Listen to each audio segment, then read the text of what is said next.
Okay. I just want to say hello and welcome to the PHMC's virtual collection showcase for the month of October. My name is Troy Grubb. I'm one of the museum educators at the Railroad Museum of Pennsylvania and your host for this evening's event. With me are 6 panelists from different PHMC sites who will be discussing this month's theme, which is most dangerous objects. Presenters will have 5 minutes to discuss their objects and make their case as to why their object is the most dangerous. At the end of the program, we will be posting a poll and you will have the opportunity to vote for the object that best represents the theme. The site with the most votes wins, and the winner gets an opportunity to host a future showcase. Just a few housekeeping items. If you have questions, we would invite you to use the chat or the Q&A feature at the bottom of your Zoom screen. Questions may be typed at any time, but will only be posed to the panelists after everyone has had a chance to present. We are also using closed captioning. If you don't see that but want to, click the CC Live button, Live Transcript button at the bottom of the Zoom screen, and select View Full Transcript. Now, if you're seeing the closed captioning but want to hide that, you can do that as well. Just click the CC Live Transcript button again and select Hide Subtitles. And before we begin our presentations, I want to give everyone a chance to introduce themselves and their sites. And I will start with Heather.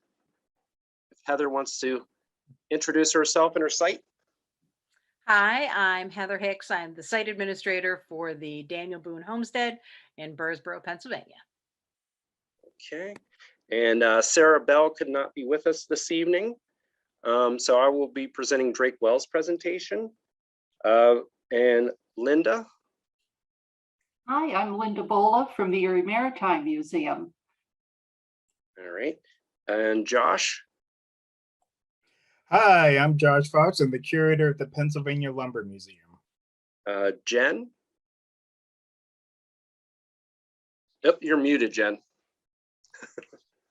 Try that again. I'm Jennifer Gleim. I'm the curator at the Pennsylvania Military Museum in Boalsburg. And Lauren. Hi, I'm Lauren Radkiewicz. I'm the archives manager at the Railroad Museum of Pennsylvania. All right, so the first presentation is by Heather. And Heather, I'm going to turn the floor over to you. All right, well, thank you. Well, for the Daniel Boone Homestead, we've chosen as our most dangerous artifact our Bertelette Sawmill. It's one of the oldest still working vertical sash sawmills in the Americas.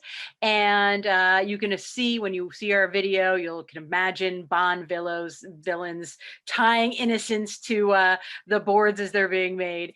But to learn a little bit more about its history and to see it in action, we have our longtime staff person, Greg Apgar, who's going to share a bit of its story with us. Share my screen.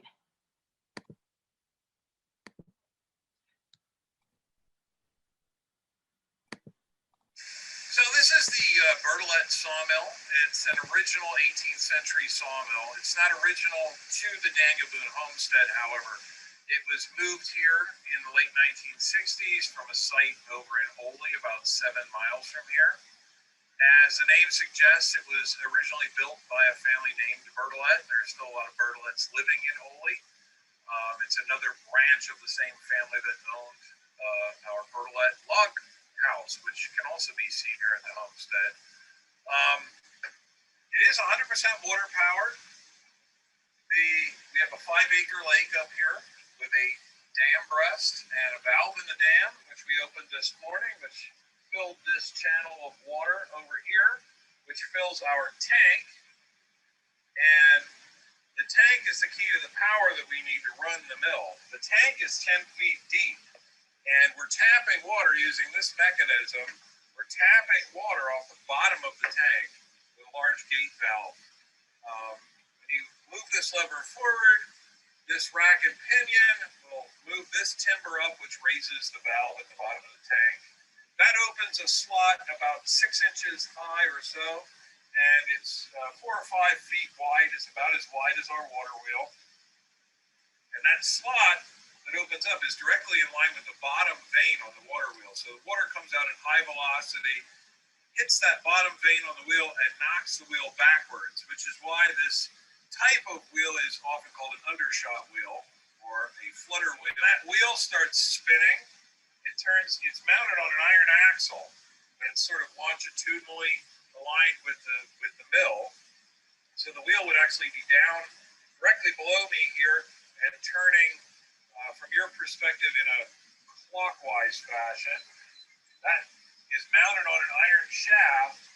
The shaft is attached to an arm, an offset arm called the pitman arm.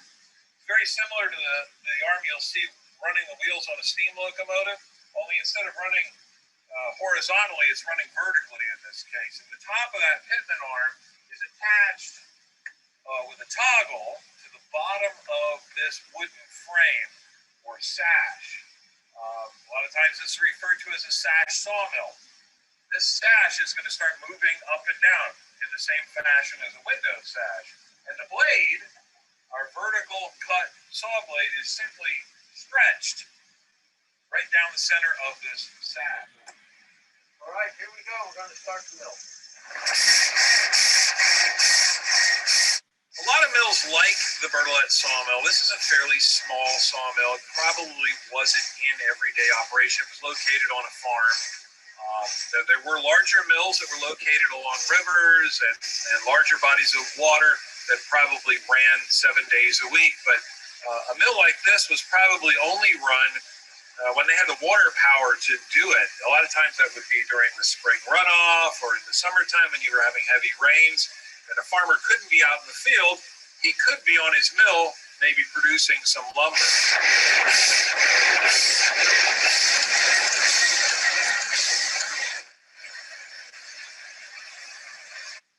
As I said, the mill is an original 18th century mill. When they started building these mills here in the colonies, they would have looked pretty much exactly like this one. It's very typical of a mid-18th century sawmill. You could literally sell every piece of lumber you could cut. You probably couldn't cut enough to meet the demand.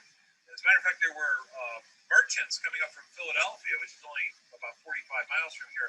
Merchants were coming up from Philadelphia, which in the middle of the 18th century was the second largest city in the British Empire, second only to London, and growing at an enormous rate. These merchants were coming up, they were buying every piece of lumber they could find, loading it in wagons and shipping it right down to the city for new construction. So this was just a great way for a farmer or for really anybody living on the frontier to augment their income.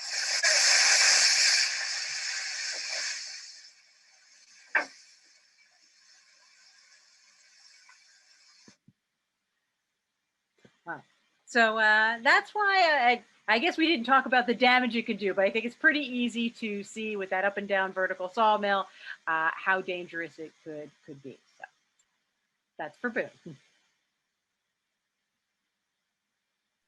All right, thanks, Heather.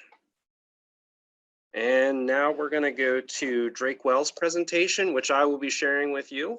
So just give me a minute here. Hey guys, my name is Sarah Bell.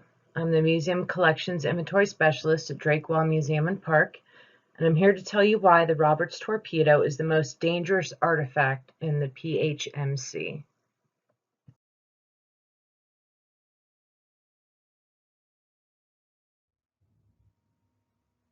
After Colonel Drake struck oil in 1859, hundreds of wells were drilled for petroleum. After oil wells were pumped for several months, a gradual drop in output discouraged producers. This was often caused by the accumulation of paraffin or wax, which is the base of Pennsylvania crude oil, in the pores of the rock strata. This could slow or stop completely the flow of oil to a well.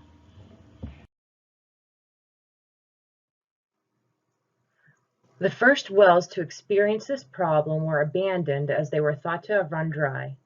New oil fields were being discovered almost daily, so people drilled elsewhere.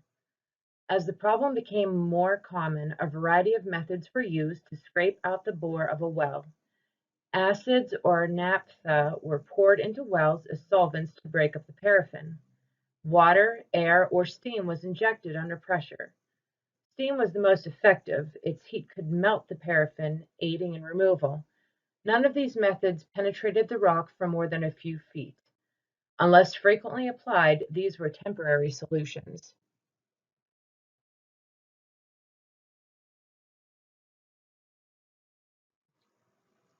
Explosives had been used to increase the output of water wells since the beginning of the 19th century. The explosions broke up the rocks, allowing the oil to flow to the well. This idea was first applied to oil wells in 1860 by Henry Dennis of Tidioute, who set off black powder in a copper tube in a well.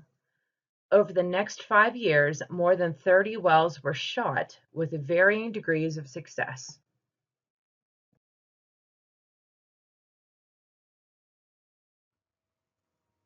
Colonel Eal Roberts left the Union Army in 1864 due to poor health. He went to New York to work with his brother in the dental business.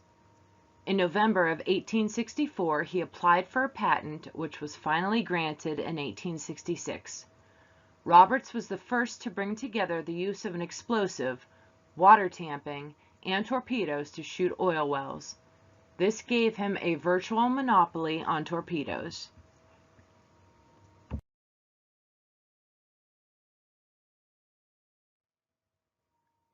Roberts arrived in Titusville in January 1865 with 6 torpedoes, each packed with 8 pounds of gunpowder. On January 28th, the first 2 were detonated in the Ladies' Well on Watson's Flats, south of Titusville, at a depth of 465 feet.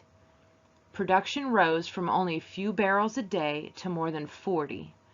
As news spread, Roberts was inundated with requests from other producers to shoot their wells. Roberts charged between $100 and $200 per well, depending on the quantity of explosive used.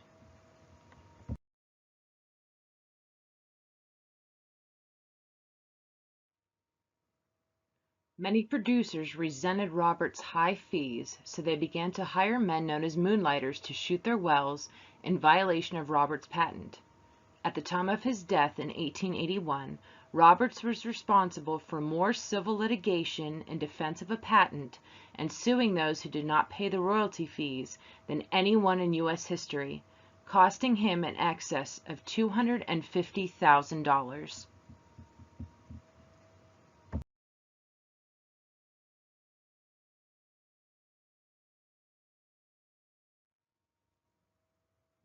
When a well was to be shot, the operator would decide how much nitroglycerin was required and at what depth it was to be set off.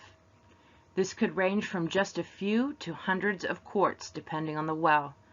The shooter loaded the tin torpedo shells on his wagon, then traveled to a magazine to collect the nitroglycerin, then to the well. He placed the shells into the water-filled well and carefully filled the torpedoes from angel cans, which were rectangular copper cans used to transport nitroglycerin, then slowly lowered them to the proper depth. The shooter placed a percussion cap on the top of the string of torpedoes to act as a detonator.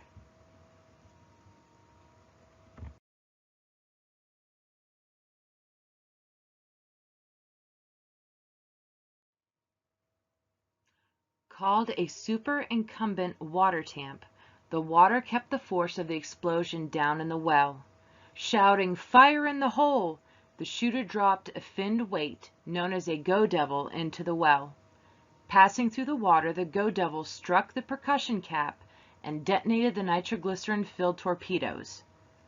The explosion fractured the rock at the bottom of the well, allowing the oil to flow. At the surface, the results were not terribly spectacular. A dull thump was felt, followed by a geyser of water, rock, and oil gushing from the well. It became common to shoot wells as soon as drilling was completed.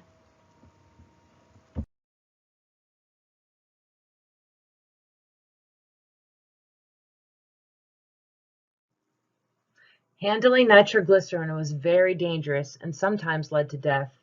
A simple bump in the road could cause the wagon to explode. There are many tragic tales about such accidents, including the one I'm about to tell you about Adam Coupler Jr. But first, let me give you some background information about him.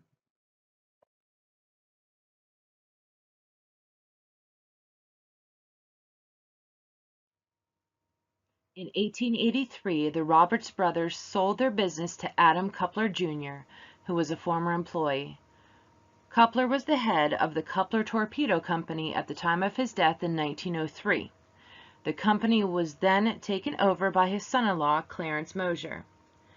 In 1927, the region's well owners, dissatisfied with services offered by the shooting company, organized the rival Auto Torpedo Company in Bradford, McKean County. 10 years later, in 1937, the Auto Torpedo Company purchased the Coupler Torpedo Company, and the firm became the Auto Coupler Torpedo Company.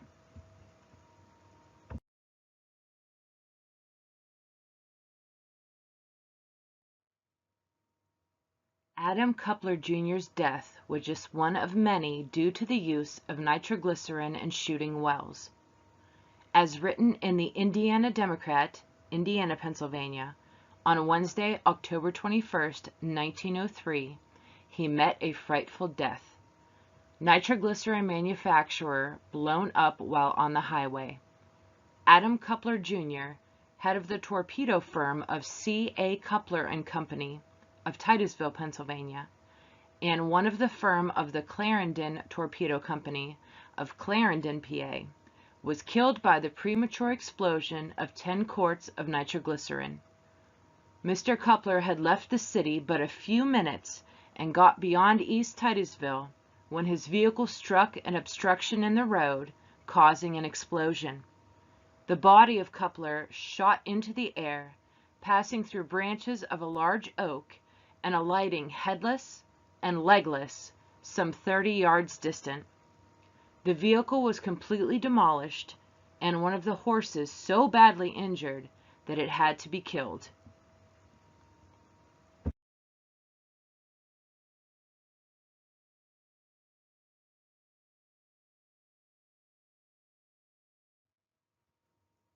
I will leave you with a photograph of the aftermath of the nitroglycerin explosion that killed Adam Coupler Jr.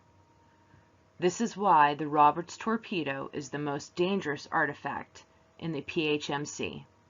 Thank you. All right. We will move on now to, let's see, Linda. Hi, an important part of every wooden ship's equipment were boarding axes, and that's certainly true during the Naval War of 1812 on the Great Lakes.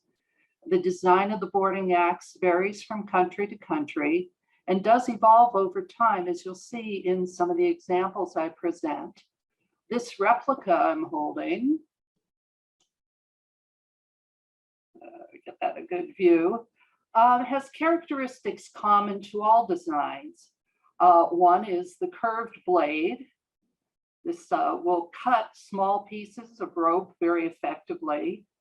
It has a significant spike and pointy and sharp. And it has a long wooden shaft, as you can see. This makes it most effective because it's meant to be wielded with 2 hands. So let me start to share screen here.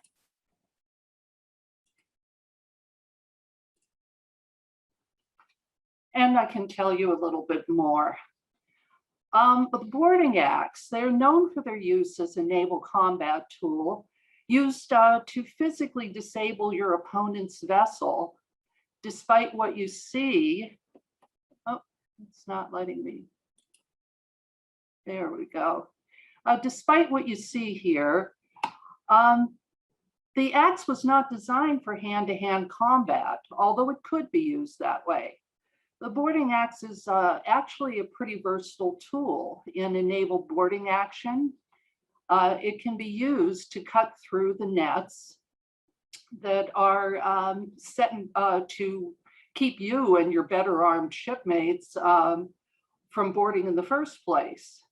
They can cut through the lanyards that hold gun ports open, making it almost impossible for your enemy to run out their cannon to fire. And once on board, you can use the boarding axe to cut the enemy's rigging, making it impossible for them to maneuver. That said, you still would not want to startle someone carrying one of these in his hands. Now, the Erie Maritime Museum is fortunate to have 5 examples of boarding axes and axe heads on exhibit. These 2 examples here are British, as you can see from the broad arrows and the letters marking them as Board of Ordnance. They were referred to as tomahawk, a name clearly influenced by indigenous North American people.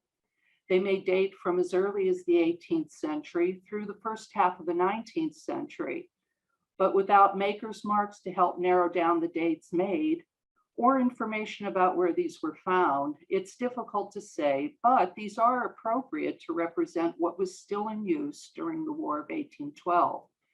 Except for a 1/4 inch difference in width, they are almost identical. This tomahawk design remained essentially the same until replaced in 1859.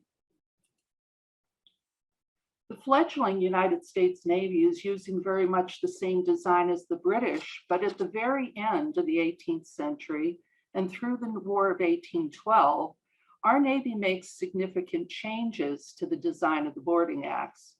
This boarding axe head, referred to as Model 1797 Type 1, shows design innovation. It incorporates 2 teeth facing the shaft behind the bottom section of the blade and a rear spike that's longer and thicker, almost square in its cross section. Unlike the 2 British examples just seen, this head doesn't have langlets to secure the head to the shaft. Once in place, a wedge would have been driven into the top of the shaft, widening it tightly to fit the socket of the axe head. The blade bears a US mark you see in the inset within a square.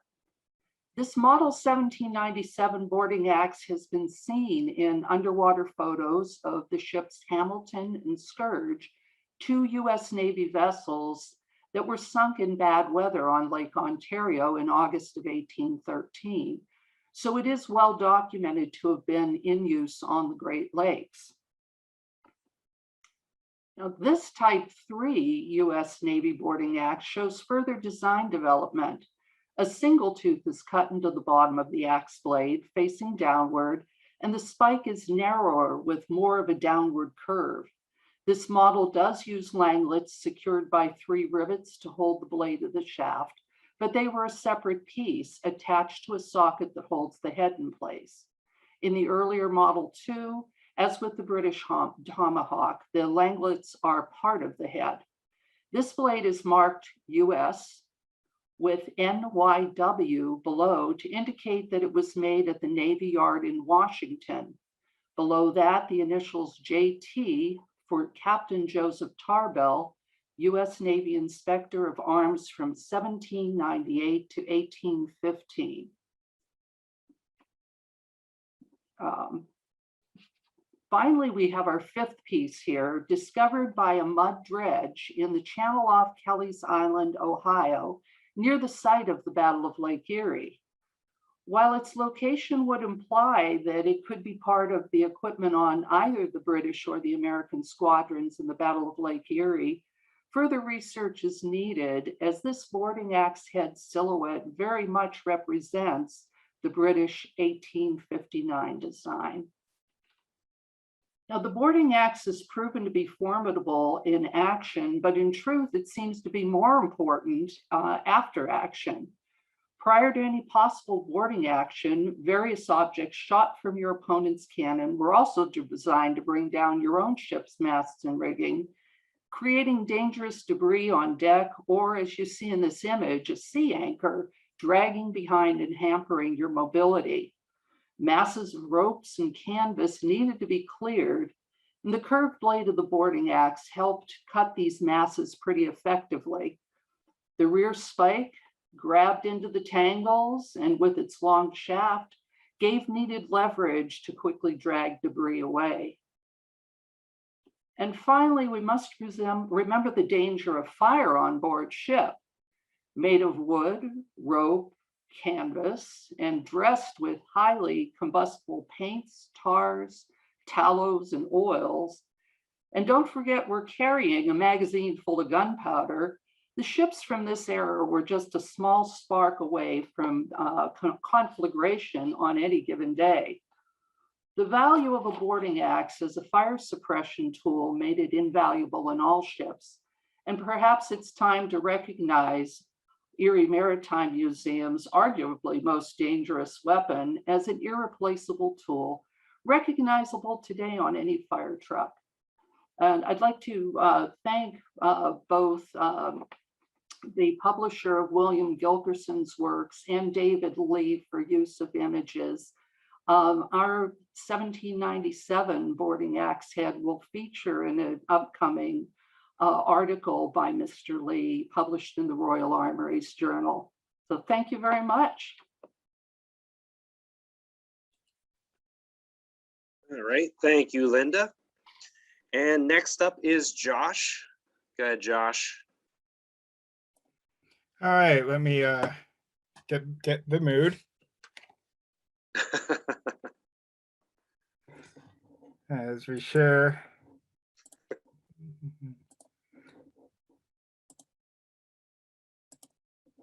So we're going to be talking about chainsaws in the Pennsylvania Lumber Museum. I'll take that off as it's probably going to be easier to hear. So Pennsylvania Lumber Museum, I couldn't really pick one chainsaw. They're all pretty dangerous. So I'm going to show you several from our collection. Two chainsaws from about the 1950s on this page. And I'll just ask you, do those things even look safe? I mean, they're just, first of all, they're a tetanus shot waiting to happen. But look at this guy. Come on, that just looks dangerous. So we have the deadliest profession. Logging has been and remains a very dangerous profession. Falling trees, sharp and heavy equipment, such as chainsaws, and remote locations all contribute to the hazards. In 2018, loggers had a fatal injury rate of 97.6 per 100,000 workers. The national average is 3.5. So that just tells you how dangerous this is. There were 56 fatal injuries and 1,040 non-fatal injuries reported. And there's the asterisk of my day. This profession, commercial fishing beat out logging last year. Generally, if logging isn't the dangerous profession in a year, it's commercial fishing. They tend to bounce back and forth. But logging is very dangerous, always has been. Here we have a newspaper article about Fred Newell, his obituary. He was killed by a tree while working at a lumber camp near Corbett in Potter County. And we received a collection of photographs from the Newell family, including this one showing one of the remote logging camps. And again, just even today, you're really out in the woods with some of these logging jobs, and you can be quite a ways away from decent medical facilities. And oftentimes, this modern brand new logger's first aid kit is your first line of defense, first response on any job site. So, chainsaws, relatively new to logging still. First modern mass-produced chainsaw was the Stihl STG, introduced in 1926. It was an electric two-man chainsaw that weighed over 100 pounds. Because it was electric, it needed to be near a power source.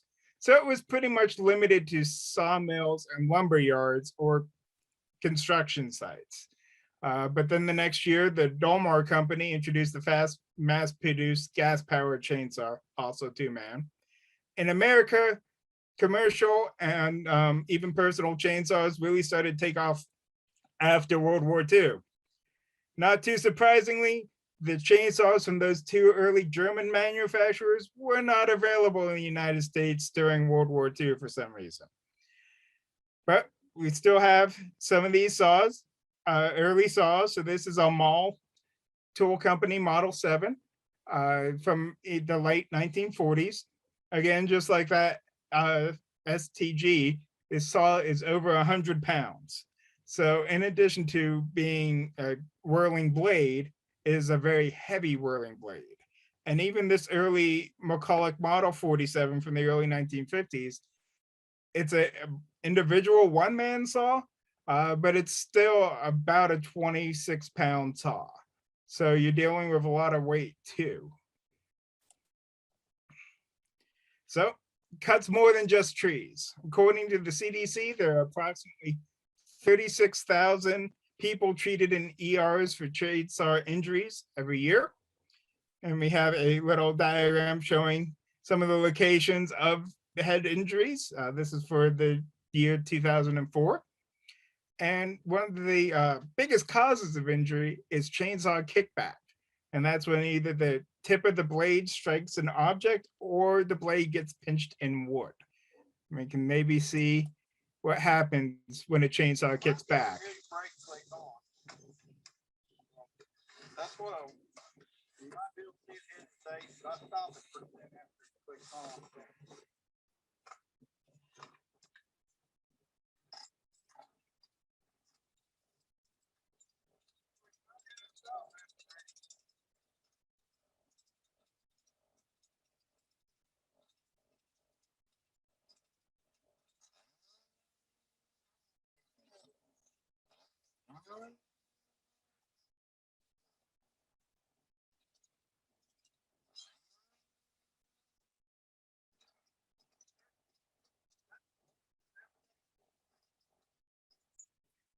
Now, I know you weren't really able to hear that gentleman because he didn't have a microphone and was running a chainsaw.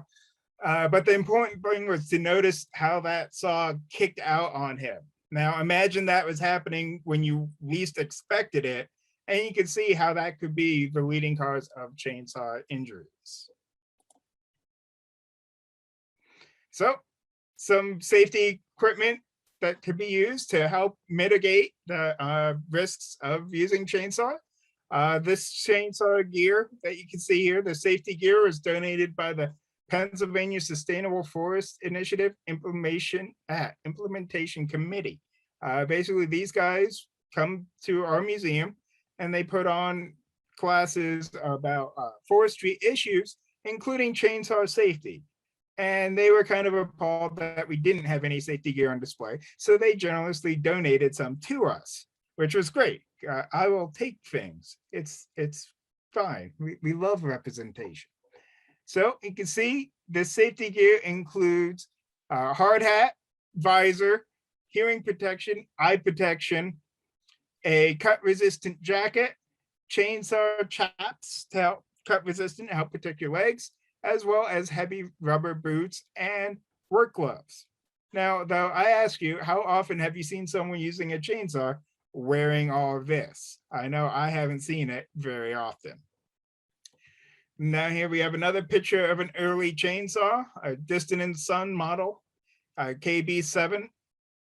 It's made about 1947. And this is actually a Pennsylvania produced saw. Distant and Sons was a Pennsylvania company.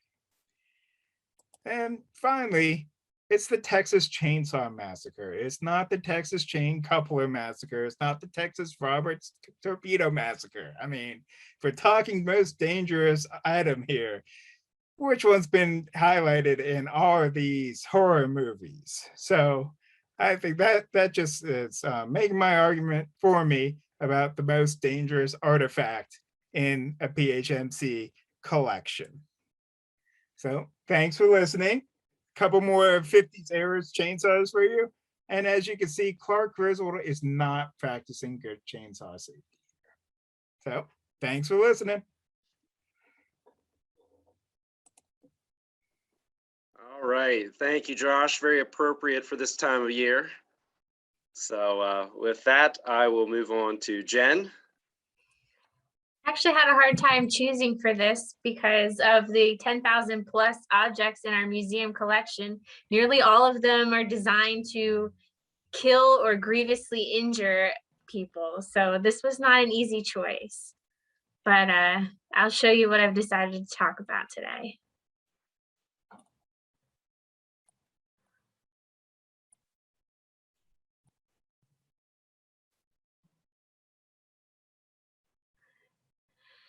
Hitler's buzzsaw, the MG42 German general purpose machine gun. You can see a picture of the one in our collection here. It came to us from the Pennsylvania Adjutant General. We don't know much about it. It was probably brought home by the 28th Division during World War II. The machine and conveyor 42 is a Mauser type German machine gun.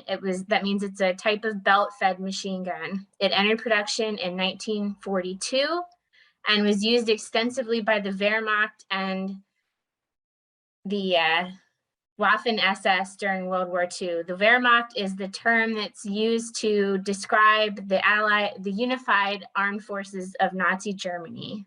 The Waffen SS is the military branch of the SS. It's the paramilitary group most responsible for facilitating the Holocaust. The weapon was a tremendous innovation. It was low cost and very easy to build. During the World War II years, there were about 423,000 MG42s produced. It cost about 250 Reichsmarks, which converted to 2021 dollars is about $1,030. I know I mentioned in the previous slide that it was lightweight, and at 25.57 pounds for the time it was, the gun could be fired from a bipod, or it could actually be carried and fired if you were very, very strong. It's about 48 inches long and fired a 57 millimeter cartridge. Part of what made it so impressive was that the MG42 could fire 1,200 rounds per minute. By comparison, the machine gun that the Americans were using at the time, the Browning M1919A4, fired between 450 and 600 rounds per minute. It was effective at a range of up to 2,300 feet, and a variation of it is still in use by Germany and about 30 other nations. It earned its nickname for its high cyclic rate of fire. The weapon was capable of cutting down huge numbers of soldiers at a time. It had other nicknames based on its very unique sound. Russian soldiers called it the linoleum ripper. The way the gun fired, and made a tremendous tearing noise that terrified soldiers. It was so effective that the German infantry actually developed new techniques surrounded or centered on the MG42. They made their infantry plans based around squads of MG42 operators, where Allied forces still concentrated most of their techniques around single riflemen. The gun was so intimidating to American soldiers that the US Army produced a training film that was intended to boost its soldiers' morale. In the film, the narrator downplays the lethality of the MG42, instead focusing on the accuracy and slower but steady rate of fire of US weapons. He says in the video, "The German gunner pays for his impressive rate of fire, but you get maximum accuracy with a rate of fire that isn't just noise. The German gun is good, but ours is better. Their bark is worse than their bite." A lot of soldiers disagreed with this because they were almost impossible to face in the field. The gun was operated by a 6-man crew. It consisted of a gun commander, a gunner, a soldier who carried the weapon's tripod, and 3 men who carried spare barrels, ammunition, and tools. An Allied soldier might encounter an MG42 squad in a stationary emplacement on a hillside, or maybe inside of a building. German forces also mounted them on almost any vehicle they could, including Panzer tanks. I've seen pictures of them mounted to motorcycle sidecars. They were absolutely everywhere. The weapon was not without its drawbacks. Its high cyclic rate of fire meant that it ran out of ammunition very, very quickly. It also overheated, required you to change the barrel several times an hour. However, when Allies attempted infantry assaults against positions protected by an MG-42, all they could really do would be wait for the German force to have to change the barrel, run out of ammunition, or for an Allied tank to drive up and blow the MG-42 up. American weapons were almost useless against it. And I'll play you a clip here from Saving Private Ryan, which actually does a great job of showing what made the MG-42 so intimidating. In this scene, the Allies are landing on Normandy Beach, and they face an MG-42 on the hillside.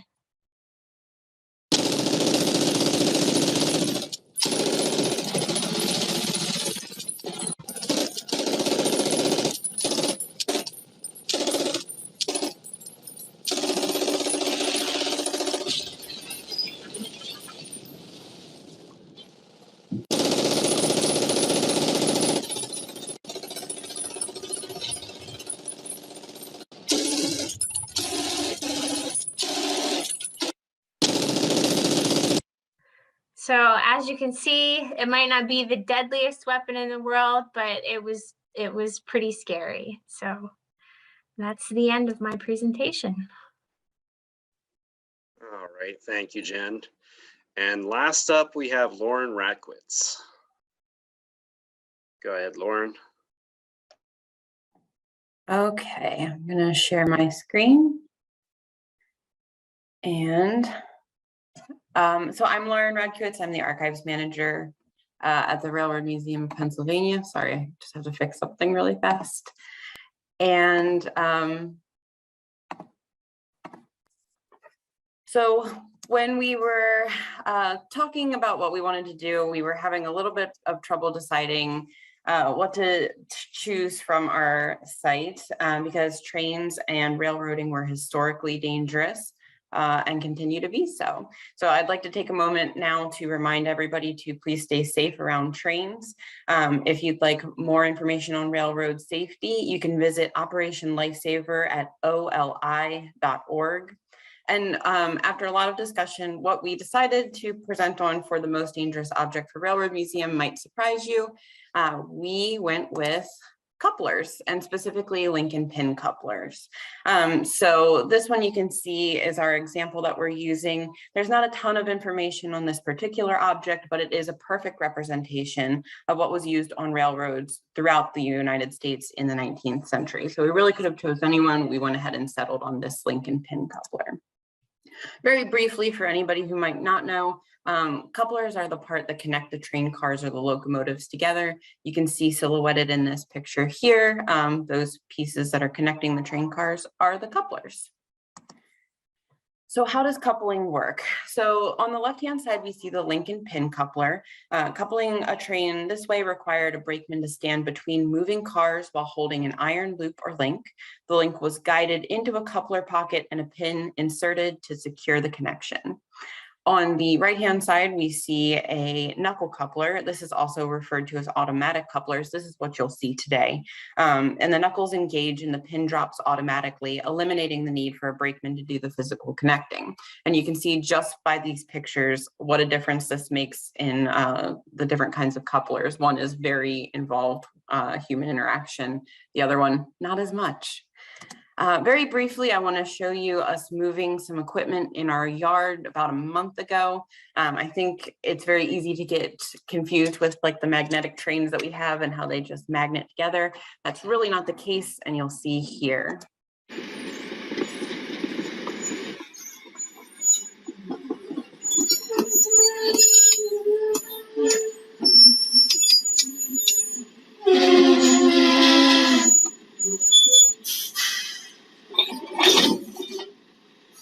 So you here, Wayne, was well back from the pieces of equipment, but you can tell by that nice clunk sound, they come together pretty hard. So it's definitely a dangerous, and again, this is the knuckle couplers. This is the safer kind. So the risks of coupling and uncoupling cars, the main one is injury. It could be as small as maybe injuring a finger. It could be as significant as losing an arm.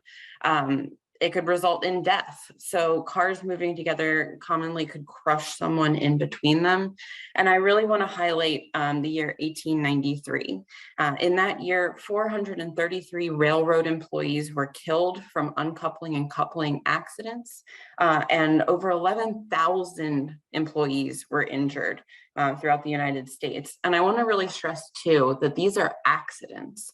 The couplers are not designed as weapons. These are workplace accidents, and it boggles the mind, frankly, to imagine this number of people being killed or injured on a job today. Which brings us to the next thing. This was a huge problem, and so the first federally mandated law to improve workplace safety was passed, and that was the Railroad Safety Appliance Act of 1893. Now, the act did a couple of things. It required automatic air brakes, grab irons, and in general, it standardized things across the country. But in Section 2 of this law, so not very deep into the law, it's right there, the second section, required all cars to be equipped with automatic couplers. And you can see on the chart that we have here from 1893, when the law was passed, to 1909, after railroads had a little bit of time to comply with the law, you can see the number of injuries dropped significantly. The number of deaths dropped pretty significantly as well. It's a little hard to tell on this graph, but it went from 433 employees killed in 1893 to 155 killed in 1909. So absolutely some improvement there. So to sum it all up, I really want to highlight this 20-year period between 1890 and 1909. There were 5,543 employees killed on the job relating to coupling and uncoupling accidents, and over 118,000 employees injured.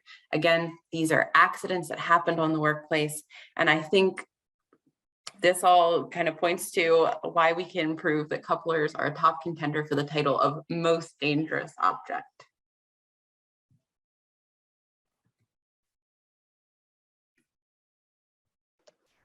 All right, Lauren, thank you.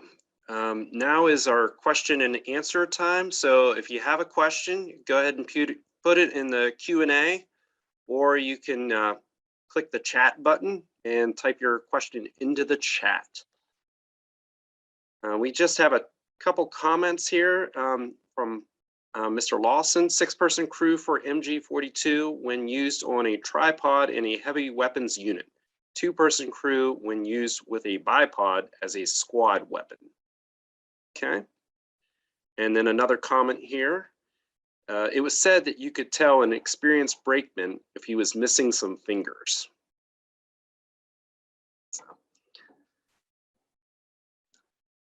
All right. Does anybody have any questions? Do any of the panelists have any questions for each other?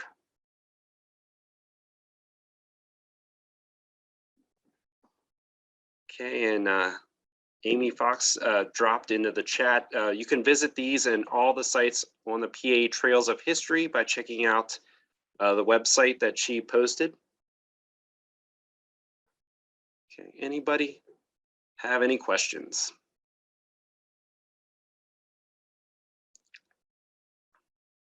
All right, I guess you guys covered it all.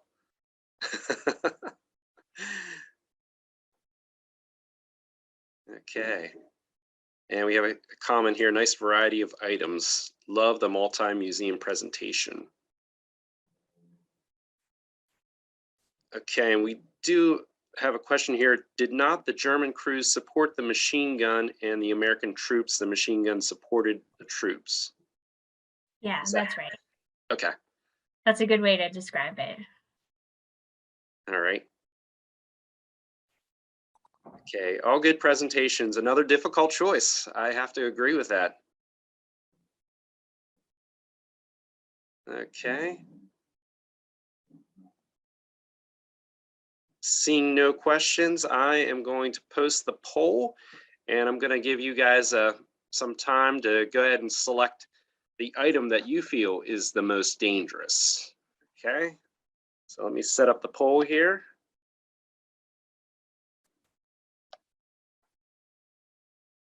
Okay. While we're waiting on the poll results, if the panelists wouldn't mind putting their the website of their site into the chat, just so people can visit your site. And be sure to check out the site's website, and you can see what events are going on throughout the year. And also we have a giving page on most of our websites. So if you feel like you want to contribute to some of our sites, please feel free to do so.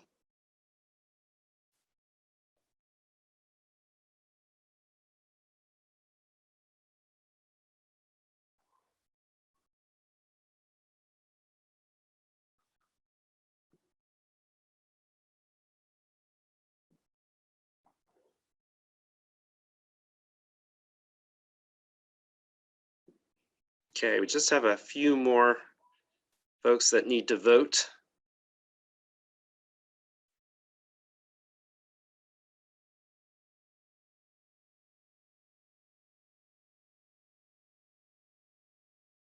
I know it's a difficult choice.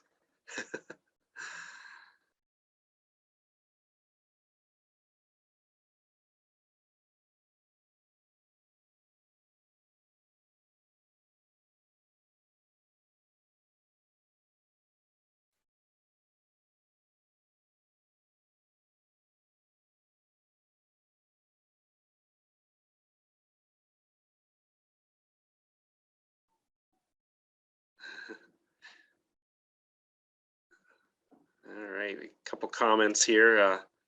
PHMC curators equal danger squad. And thanks for some interesting and scary presentations.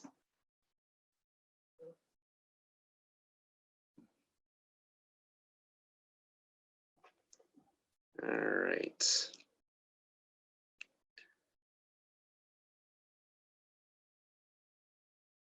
All right, there's one more person that needs to vote yet, but I don't really think that's going to make much of a difference here. So I'm going to end the poll. And I will say, I might be a little biased, but the Railroad Museum of Pennsylvania won this one. Good job, Lauren. Thanks for bringing home the trophy. Yeah, absolutely. I do feel rather inspired. I think we might have to make the Texas train coupler massacre movie. Maybe we'll use some of the winter months to create that. Yes, sounds like a good idea.